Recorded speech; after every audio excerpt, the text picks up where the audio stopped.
여러분 안녕하십니까? 광주 MBC 뉴스투데이입니다. 먼저 오늘의 주요 뉴스입니다. 근로정신대 할머니들이 미쓰비시 중공업을 상대로 한 손해배상 소송에서 이겼습니다. 할머니들의 억울함과 한을 푸는데 광복 이후 73년이 걸렸습니다. 지난 한 세월을 견뎌온 할머니들 곁에는 국경을 넘어 이들을 도운 양심적인 시민들이 있었습니다. 낙도 주민들을 위해 정부가 도입하겠다던 여객선 공영제가 흐지부지되고 있습니다. 현대자동차 투자 유치가 당초 예상보다 늦어지고 있지만 올해 안에는 상패가 결정될 것으로 보입니다. 소년 시절 일본 군수공장에 끌려가 강제노동을 했던 근로정신대 할머니들이 전범기업을 상대로 한 손해배상 소송에서 결국 이겼습니다. 일제가 패망한 지 73년, 재판을 시작한 지 19년 만입니다. 먼저 판결 내용을 송정근 기자가 보도합니다. 일제 피해자 만세! 대한민국 사법부 만세! 대법원이 양금덕 할머니를 비롯한 근로정신대 할머니들의 손을 들어줬습니다. 1940년대 말 태평양 전쟁 막바지에 근로정신대로 일본 미쓰비시 중공업에 끌려가 강제노역해야 했던 피해 사실을 최종적으로 인정한 것입니다. 대법원은 1965년 한일협정에도 불구하고 개인의 청구권은 소멸되지 않았다며 1인당 1억 2천만 원씩을 손해배상하라고 한 항소심을 인용해 판결했습니다. 한 달 전 강제동원 피해자들이 일본 기업을 상대로 위자료를 청구할 수 있다고 선고한 대법원 전원합의체 판결의 내용과 같은 취지의 판결입니다.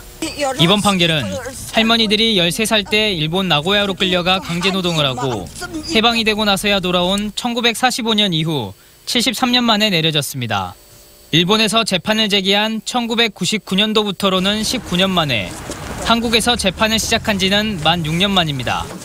그동안 겪은 모진 세월에 만감이 교차하는지 재판에 유일하게 참석한 김성주 할머니는 오열했습니다. 손가락이 잘라져 그랬는데 피는 쏟아지지 얼마나 서러운지 왕어우지를 엄마였고 내가 어디로 일본에 와서 이렇게 고생을 했다고 그렇게 울었습니다. 미쓰비시 중공업을 상대로 한 손해배상 소송은 추가로 제기된 2차와 3차 소송이 광주에서 항소심 절차를 밟고 있는데 이번 판결이 영향을 미칠 것으로 보입니다. 1945년 일제가 패망한 뒤에도 고통 속에 숨죽이며 살아왔던 13살, 14살 소녀들은 73년이 지나서야 눈물을 닦을 수 있게 됐습니다. MBC 뉴스 송정근입니다. 70여 년을 고통 속에서 숨죽이며 살아온 근로정신대 할머니들은 최종 승소 판결만을 기다려왔습니다. 병마와 싸우다 돌아가신 분도 있고 또 재판을 기다리다 몸져 누운 분도 계십니다.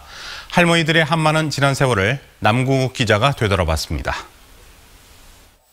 한많은 세월을 꿋꿋하게 버텨왔던 양금덕 할머니지만 너무도 간절한 기다림에 몸져 누웠습니다. 최종 판결을 직접 들으러 대법원에 가고 싶었지만 의사의 만류로 병상에서 결과를 지켜봐야 했습니다. 교장 선생님이 중학교 보내준다고 해갖고 나고야 미쓰비시로 보내갖고 이 고통을 다 오고 살았는데 한이 안 미치겠어 내가. 학교에 보내준다는 말에 속아 근로정신대에 동원된 김성주 할머니. 하지만 비행기 공장에 간 14살 소녀에게는 금속을 자르는 일이 주어졌습니다. 돈 한 푼 받지 못하고 귀국한 김 할머니를 정작 힘들게 한 건 주변의 오해였습니다. 남자들 일본 놈들 저 군인들하고 상대 안 했어? 몇 명이나 돼? 모른다고 그런 거는 모른다고. 그럼 시로부터 그날부터 앞시가 대번에 그냥 이렇게 자랐던 사람이 갑자기 그냥 변해버리더라고요. 1999년 일본에서 재판을 시작했지만 역시나 돌아온 건 패소 판결이었습니다. 国などを相手取って損害賠償と謝罪を求めていた訴訟で名古屋地裁は原告側の請求を退ける判決を言い渡しました。 일본의 사과와 배상을 기다리던 피해자 가운데 김혜옥 할머니는 지난 2009년 세상을 떠나고 말았습니다. 남은 피해자들은 지난 2013년 한국에서 재판을 새로 시작했지만 조국도 할머니들을 실망시킨 건 마찬가지였습니다. 1심과 2심까지는 일사천리로 진행됐지만 어찌된 일인지 대법원은 3년이 지나도록 선고를 미뤘습니다. 박근혜 정부와 양승태 대법원의 재판 거래에 할머니들 재판이 이용됐다는 의혹이 제기됐습니다. 결국은 사법부, 대법원이 적극적으로 재판에 관여를 하지 않았나, 그리고 불순한 의도로 재판에 영향을 주지 않았냐는 걸 충분히 추단할 수 있는 것이죠. 그렇게 힘들게 이끌어왔던 재판이기에 할머니들은 오늘의 승리가 더욱 감격스럽습니다. 우리 힘으로는 도저히 어쩔 수 없어서 아주 고통을 받고, 고통 중에 우리 모든 선생님들이 덕분으로 이렇게 뜻이 이루어주신 거 정말로 감사합니다. MBC 뉴스 남궁욱입니다. 광주와 전남 지역에서 황사가 관측되고 있습니다. 새벽보다는 많이 약해졌지만 미세먼지는 여전히 짙게 남아있는데요. 현재 대부분 지역의 미세먼지 농도가 150 마이크로그램을 초과하면서 매우 나쁨 단계를 보이고 있고요. 그 밖에 전남 지역도 목포와 화순, 순천에서 매우 나쁨 단계를 보이고 있습니다. 오늘은 외출뿐만 아니라 환기도 자제하셔야겠습니다. 오늘 공기는 탁하지만 하늘 자체는 맑습니다. 구름 거의 없는데요. 다만 오늘도 출근길 안개가 짙게 끼어 있습니다. 천천히 안전운전 하셔야겠습니다. 현재 기온 살펴보시면 광주는 2.2도 보이고 있고요. 한낮 기온은 14도 보이면서 어제와 비슷하겠습니다. 날씨였습니다. 사회 냉대와 한일 양국 정부의 무관심 속에서 할머니들은 어떻게 이런 힘든 재판을 20년 동안이나 치러왔을까요? 마치 자기 일처럼 나서준 분들이 있었기에 가능했습니다. 우종훈 기자가 한국과 일본의 양심적인 그들을 소개합니다. 교사 출신인 다카하시 마코토 씨는 근로정신대 할머니들 문제 해결에 한일 양국을 통틀어 가장 먼저 뛰어든 인물입니다. 지난 1985년 일본 군수공장에 강제 동원된 근로정신대의 존재를 처음 알게 된 이후 30년 넘게 피해자 명예회복과 소송을 지원했습니다. 할머니들이 적지나 다름없는 일본에서 재판을 할 수 있었던 것도 다카하시 씨를 비롯한 양심적 일본인들 덕분이었습니다. あのような幼い少女たちがひどい被害に遭って謝罪も償いも受けないで、そして亡くなっていくという、そんなことは絶対に加害国の市民として許せないということで、 일본에 다카하시 씨가 있다면 한국엔 근로정신대 할머니와 함께하는 시민 모임 이국원 대표가 있습니다. 기자로 일하다 일본 양심 세력들이 근로정신대 피해자 소송을 지원하고 있다는 걸 알게 된 뒤 지난 2009년 시민 모임을 만들어 할머니들을 위한 일이라면 생업을 제쳐두고 앞장섰습니다. 그것에 대해서 일본인으로서 매우 부끄럽고 죄송하다라고 깊이 머리를 숙이고 있는 그 장면이 저한테는 적지 않은 충격이었습니다. 시민 모임이 10년 동안 끈질기게 활동할 수 있었던 데는 광주 시민들 응원의 힘도 컸습니다. 지난 2009년 전범 기업인 미쓰비시가 광주에 자동차 전시장을 세우자 200회 넘는 1인 시위를 통해 퇴출시켰고 전국 최초로 근로정신대 할머니들을 지원하기 위한 조례가 광주시 의회를 통과하는 데 원동력이 됐습니다. 을 준비하는 거나 이런 거는 힘들지 않는데요. 워낙 많은 시민들이 지지해 주시고 계시고 또 참여해 주셔서. 근데 힘든 거는 문제가 빨리 해결되지 않고 시간은 흘러가고 그 사이에 할머니들은 계속 연세 들어가시고 편찮으시고 그 조바심, 그것이 제일 힘듭니다. 한국과 일본 정부의 외면을 받으며 고난의 싸움을 벌여온 근로정신대 할머니들. 할머니들의 승리는 한국과 일본의 양심적 시민들의 승리이기도 합니다. MBC 뉴스 우종훈입니다.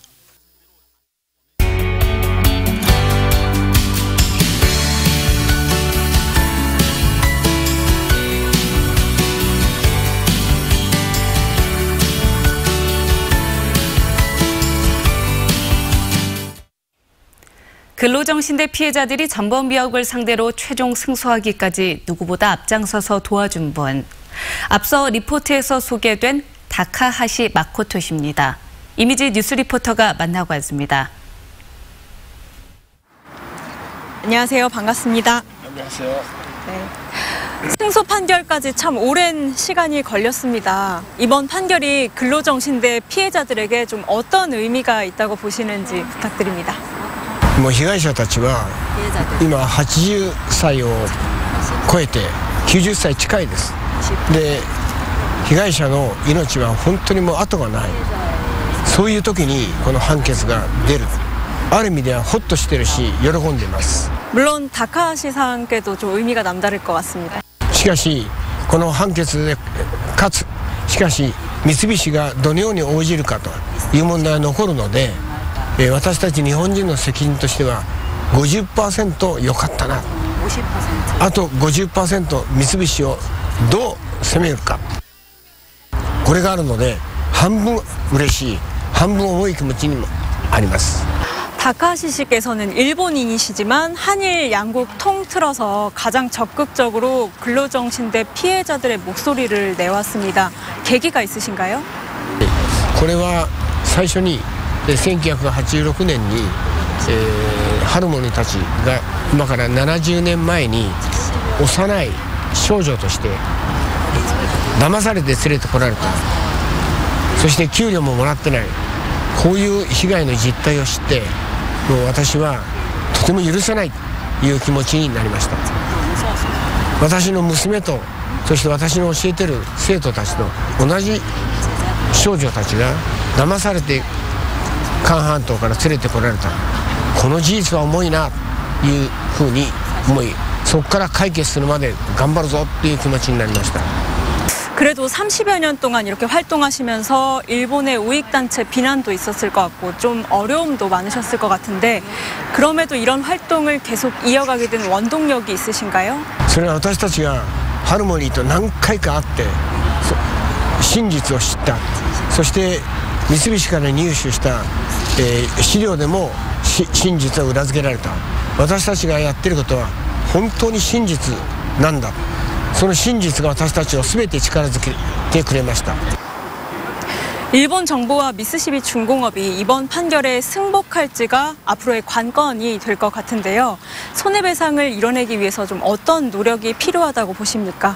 それは非常に厳しいと思います。正直。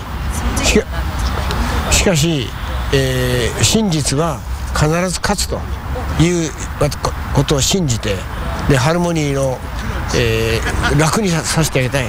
ハルモニーが本当に心を癒してもらいたいという気持ちで、三菱と日本政府がどういう対応をしようと私たちは日本の市民に訴え、原告とそしてソウル幹事の市民の会の皆さんと力を合わせて頑張っていきたいと思います。希望を失わないように頑張っていきたいと思います。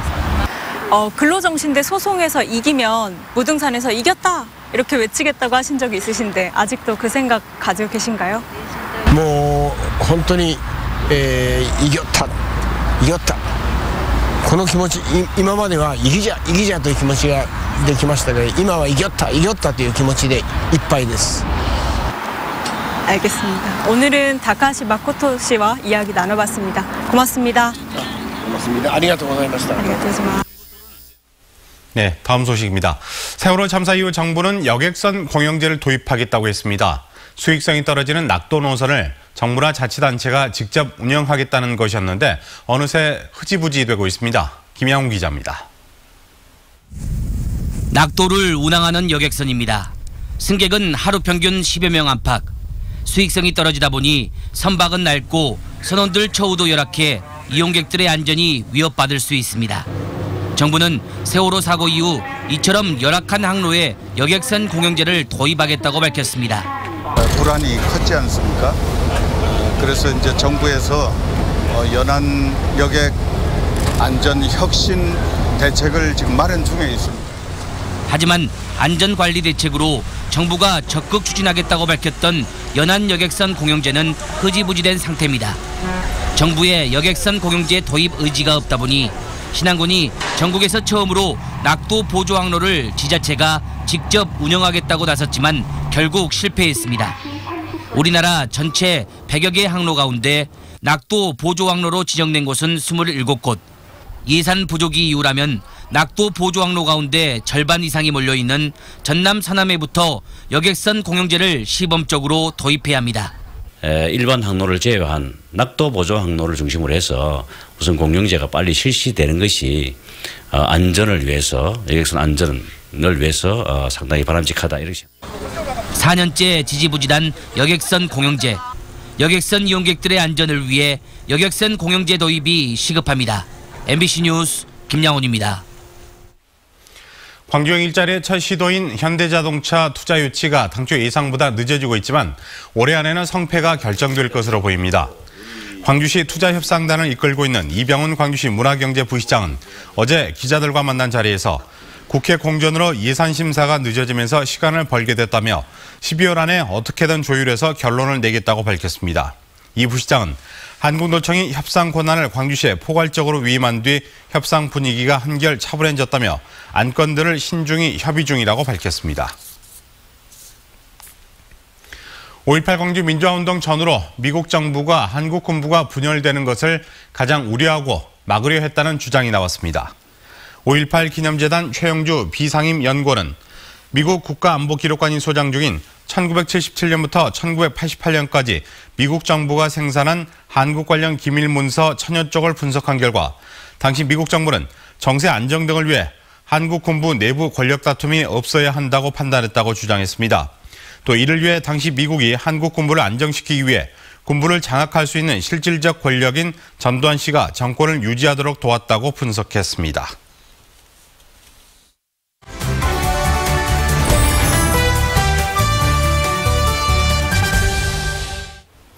이번 주말 가볼 만한 곳을 안내해드리는 금요일 이슈인 투데이 시간입니다. 이번 주는 미세먼지 때문에 답답했던 분들 많이 계셨을 것 같습니다. 네, 오늘은 실내에서도 탁 트인 전망을 볼 수 있는 곳들로 여러분을 안내합니다. 정수정 작가 나와 있습니다. 안녕하십니까? 네, 안녕하세요. 네, 안녕하십니까? 오늘은 영광으로 저희를 안내를 해주실 텐데 어디부터 가보도록 할까요? 네, 어느 계절에 오더라도 그 멋에 반해올 수 있는 곳 바로 백수 해안도로입니다. 한국의 아름다운 길 백선의 9번째 아름다운 곳으로 이렇게 선정이 됐고요. 이 동해안을 뺨치는 풍경들 속에 드라이브를 즐길 수 있는 코스로 총 16.8km 조성됐습니다. 때로는 물이 빠져서 나가서 헐벗은 이렇게 갯벌이 드러나기도 하고요. 그리고 때로는 맑고 푸른 물이 이렇게 넘실대는 모습을 보실 수 있습니다. 해안 절벽을 따라서 거북 바위 그리고 또 모자 바위 등의 멋진 바위들이 이렇게 솟아 있고요. 또 고두섬을 비롯해서 여기저기 암초들이 멋지게 펼쳐져 있죠. 네, 또 백수 해안도로에서 낙조를 잘 볼 수 있는 노을 전시관이 있잖아요. 네, 그렇습니다. 백수 해안도로를 따라서 서해 낙조를 즐길 수가 있는데요. 이곳 노을 전시관에 세계의 다양한 노을 전시 사진들을 전시되어 있고요. 그리고 또 노을 관련 다양한 정보도 얻을 수 있습니다. 네. 무엇보다 이곳 또 멋진 노을을 배경으로 이곳에서 포토존이 이렇게 마련됐는데요. 이곳에서 멋진 인생샷도 남겨야 되겠죠. 네, 그리고 최근 또 VR 가상현실 체험 공간이 이렇게 마련이 됐는데요. 네. VR 기어를 착용을 하면 바닷속의 보물들을 이렇게 찾아내는 탐험도 이곳 즐길 수가 있고요. 그리고 또 실감나는 낚시 체험도 함께 즐길 수가 있습니다. 네, 나중에 이제 노을 축제도 따로 열리는 걸로 알고 있는데요. 네, 10월 초에 항상 매년 열리고 있죠. 근데 노을 시간을 맞추기가 참 어렵지 않습니까? 네. 그 노을을 노을이 떠오르기 전에 해볼 만한 곳 어떤 곳이 있을까요? 네, 목재 데크 산책로인데요. 여기 365 건강 계단이 있습니다.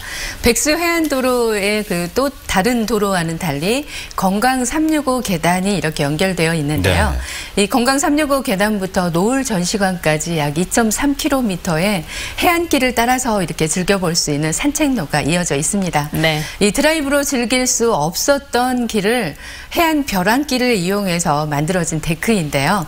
이 365 건강 계단이 이거 연결되어 있는 곳에 이 숲길을 따라서 나무 계단을 이렇게 내려가면 서해 바다가 이렇게 마주하게 되는데요. 네. 이 숲길을 따라서 힐링도 하고 나무 데크를 따라서 걷다 보면 운전하면서 쌓였던 피로도 이곳에서 싹 풀릴 수 있죠. 알겠습니다. 그러면 탁 트인 전망을 볼 수 있는 곳 또 어디가 있을까요? 네, 염산면에 있는 칠산타워입니다. 전남에서 가장 높은 111m의 높이로 멀리 칠산도와 그리고 또 안마도 이렇게 송이도까지 멀게 이렇게 끝없이 펼쳐져 있는 수평선을 따라서 서해 칠산 바다를 이렇게 비경까지 이렇게 내려다볼 수 있는 곳인데요. 이 전망에 올라보면 광활한 칠산 바다와 함께 넓은 주변에 육지가 이렇게 한눈에 들어오는데요.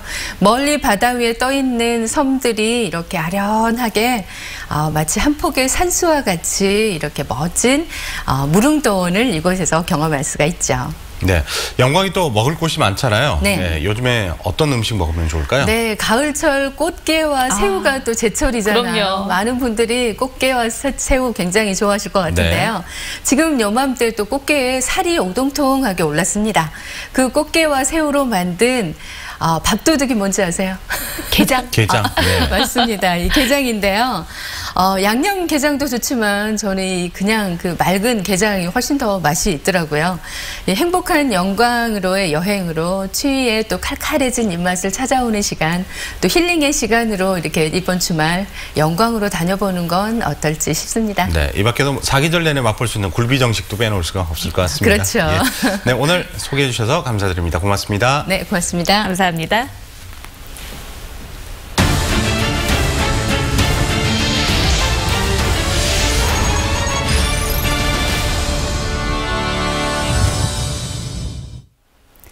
경찰을 사칭해 돈을 가로채려 한 보이스피싱 용의자가 은행 직원의 기지로 붙잡혔습니다. 광주 동부경찰서는 인출된 예금을 훔치러 집에 침입한 혐의로 말레이시아인 37살 A모 씨를 붙잡아 구속영장을 신청했습니다. A 씨는 지난 26일 94살 김모 노인에게 자신을 경찰관으로 속이고 1,500만 원을 인출하도록 시키고 김 씨 집에 침입한 혐의인데 이를 이상히 여긴 농협 직원의 신고로 붙잡혔습니다.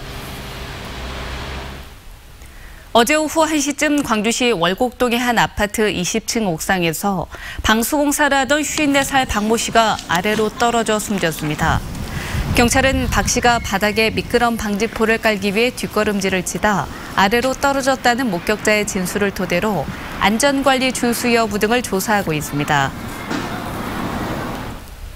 CJ 대한통운택배노조가 파업을 끝내고 업무에 복귀했지만 택배 업무는 차질을 빚고 있습니다.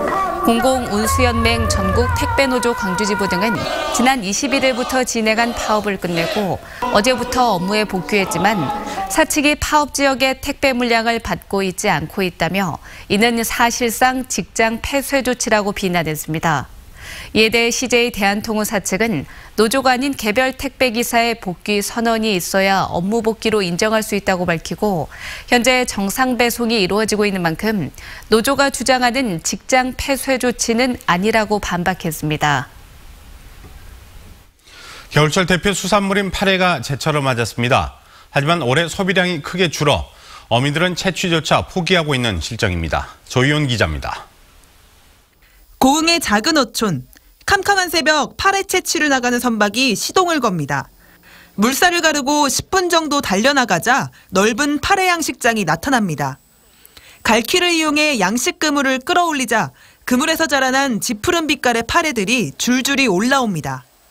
전체로 해가지고 한 50헥타 정도 된 걸로 알고 있습니다. 한 5,000톤 정도 이렇게 나온 걸로 알고 있습니다. 겨울철 대표 수산물인 파래는 11월부터 3월이 제철.